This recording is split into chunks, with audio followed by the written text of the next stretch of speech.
Panel లోపల మనకు చూపిస్తూ ఉంటుంది. ఏమని చూపిస్తుంటది, మీరు క్రిటికల్ ఏరియా దగ్గర ఉన్నారు, కొంచెం జాగ్రత్తగా ఉండండి అనేది ఒక నావిగేషన్ చేస్తుంటారు. సో దీనికి నావిగేషన్ అని కూడా అంటాం. అంటే నావిగేషన్ అంటే మనం ఎక్కడ ఉన్నామో, ఏ పార్ట్లో ఉన్నామో, సర్జరీ ఎంతవరకు చేయగలుగుతున్నాం, సేఫ్ ఏంటి, ట్యూమర్ ఎంతవరకు తీయగలుగుతాం అనేది ఉంటుంది. సో ఈ రోబోతో పాటు ఇంట్రాపరేటివ్ ఎంఆర్ఐ అని అంటాం. అంటే ఇంట్రాపరేటివ్ ఎంఆర్ఐ అంటే మనగా ఆపరేషన్ థియేటర్లోనే ఎంఆర్ఐ సిస్టమ్ అనేది ఉంటుంది. సో దీనివల్ల అడ్వాంటేజ్ ఏంటంటే రోబో మనకి ఏం చేస్తుంది, చిన్న చిన్న హోల్స్ కారిడర్స్ లో నుంచి వెళ్ళి సర్జరీ చేస్తాం. దీనికి ఏంటంటే కీ హోల్ సర్జరీస్ అంట. ఈ మధ్యలో ప్రతి ఒక్క పేషెంట్ అడిగేది ఏంటంటే, సార్ కీ హోల్ సర్జరీస్ ఏమైనా చేస్తారా అని. సో ఈ కీ హోల్ సర్జరీస్ వల్ల మనం కంతి తీసేసి ఇంకా కంతి ఒకవేళ మనకు రోబో చూపిస్తుంది, ఎంత దూరంలో మనం ఎంత క్రిటికల్ ఏరియా దూరంలో ఉన్నామని చెప్పి చూస్తుంది.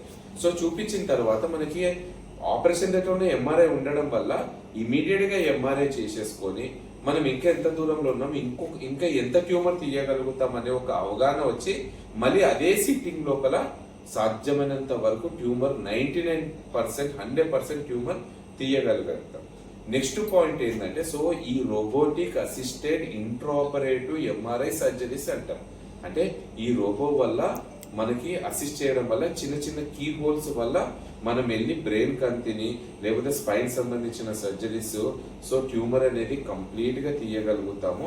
ఇంట్రాపరేటివ్ ఎంఆర్ఐ ఉండడం వల్ల ఒకే సిట్టింగ్ లోపల ట్యూమర్ అంతా తీసి మన సేఫ్ ఏరియాస్ ఎంత దూరం ఉన్నాయి, ఎంత దూరంలో ట్యూమర్ తీయగలుగుతాం అనేది మనం ఇది చేసి పేషెంట్ కి సేఫ్ గా కాలు చేతులు పడిపోకుండా, మాట పడిపోకుండా ఇవన్నీ చేయగలుగుతాం. సో ఈ మధ్యలో ఇంకొకటి అప్డేట్ ఏంటంటే ఎండోస్కోపిక్ సర్జరీస్ అంటాం. సో ఈ ఎండోస్కోపిక్ సర్జరీస్ అంటే చిన్న చిన్న కీ హోల్స్ ద్వారా, for example skull base endoscopy అంటాం. సో ముక్కు ద్వారా వెళ్ళి endoscope plus robotic system. Robo ఏంటంటే మనకి ముక్కులో నుంచి కంతి ఎక్కడుందనేది గైడ్ చేస్తారు. ఆ గైడ్ పట్టుకొని మనం ఆ కంతి దగ్గరికి వెళ్ళి ఎండోస్కోప్ వల్ల వెళ్ళి టీవీలో చూసుకుంటూ ఆ పార్ట్ ని డ్రిల్ చేసి బ్రెయిన్ లో ఎంట్రీ అయిపోయి ఆల్మోస్ట్ ట్యూమర్ అంతా తీయగలుగుతున్నాం అండి. సో దీనికి ఏమంటామంటే endoscopic robotic assisted neuro surgery అంటాం. So robotic assisted intraoperative MRI surgeries ఉన్నాయి, రోబోటిక్ అసిస్టెడ్ ఎండోస్కోపిక్ సర్జరీస్ ఉన్నాయి. సో మనం ఈ రోబో ఉండడం వల్ల మనము ఇంట్రాపరేటివ్ ఎంఆర్ఐ హెల్ప్ తీసుకొని సాధ్యమంత కంటి తీసేస్తాము. ప్లస్ ఈ ఎండోస్కోప్ ఉండడం వల్ల కీ హోల్ సర్జరీస్ చేసుకొని ఆల్మోస్ట్ ఈ రోబో హెల్ప్ వల్ల అసిస్టెంట్ చేసుకోవడం వల్ల మన ట్యూమర్స్ అన్ని తీయగలుగుతాం. మళ్ళీ ఇంకొకటి ఏంటంటే ఇప్పుడు నావిగేషన్ సిస్టమ్ అంటాం. సో నావిగేషన్ సిస్టమ్స్ అంటే రోబో కాక ఇంకొక నావిగేషన్ సిస్టమ్ అని ఉంది. సో మన గూగుల్ నావిగేషన్ అన్నట్లు మనం ఎక్కడికి వెళ్తున్నాం, ఏం చేస్తున్నాం అనేది నావిగేషన్ మిషన్ వల్ల ఒక చిన్న మైక్రో క్రేనోటమీస్ అంటే మొత్తం బ్రెయిన్ ఓపెన్ చేయకుండా చిన్న చిన్నగా ఓపెన్ చేసుకొని, కీ హోల్ సర్జరీస్ అంటే చిన్న, మినీ క్రేనియోటమీస్ అంటే చిన్న క్రేనియోటమీ అంటే చిన్నగా ఓపెన్ చేసుకొని అక్కడికి వెళ్ళి సాధ్యమైనంత వరకు ట్యూమర్ తీయగలుగుతున్నాం. అంటే సేమ్ నిన్న వరంగల్ నుంచే మనకు ఒక పేషెంట్ వచ్చారు. సో ఆ పేషెంట్ కూడా నిన్ననే సర్జరీ చేశాం. సో నావిగేషన్ అసిస్టెడ్ బయాప్సీ అని చెప్పి పెట్టి నిన్న చేశాం. పేషెంట్ పేరు ఫీమేల్ పేషెంట్. సో పేషెంట్ పేరు చెప్తే బాగుండదు. So age around 50 years. Almost ఇక్కడ టీబీ అనుకొని గడ్డతో 1 month ట్రీట్మెంట్ తీసుకున్నారు. సో ఆ కణితి కరగలేదు. సో మన వరంగల్ చేసిన వాళ్ళందరూ కరెక్ట్ గా చేశారు. అంటే 1 month ఆల్మోస్ట్ టీబీ వాళ్ళతో గడ్డ పెరుగుతుందని, అది క్రిటికల్ ఏరియాలో ఉండడం వల్ల బయాప్సీ కోసం మనకు పంపించారు. సో ఈ బయాప్సీ మనం ఏం చేశామంటే రోబో నావిగేషన్ అసిస్టెడ్ సర్జరీ చేయడం వల్ల కంటి మొత్తం తీసేసి, అదృష్టం ఏంటంటే అది టీబీ గడ్డనే.